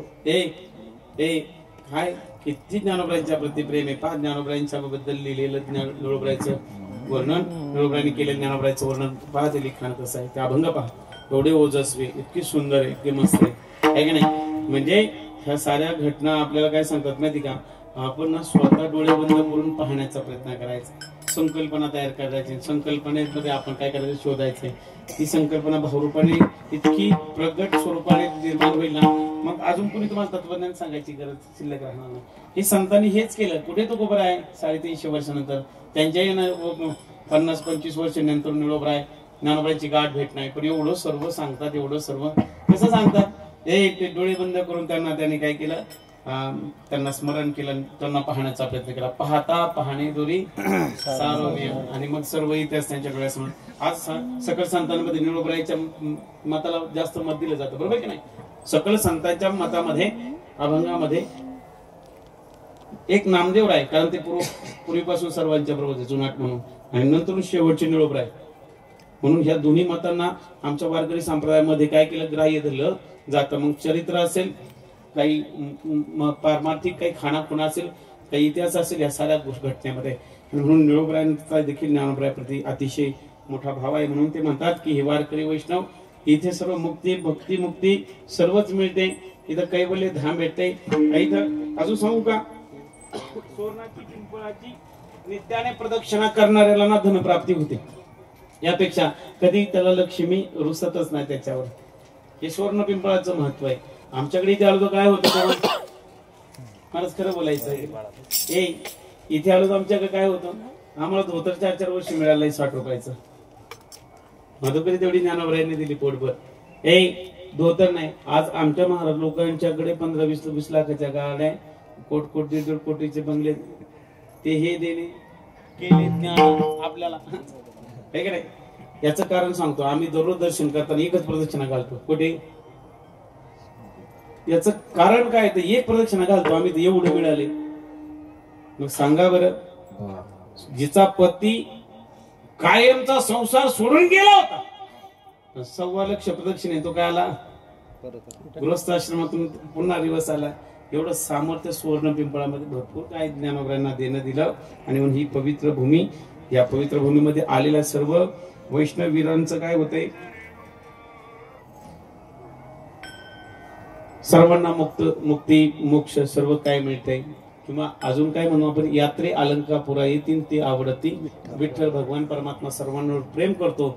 म्हणून निळोबराय म्हणतात, निळामणी जाणोनी संत निळामणी जाणोनी संत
विठ्ठल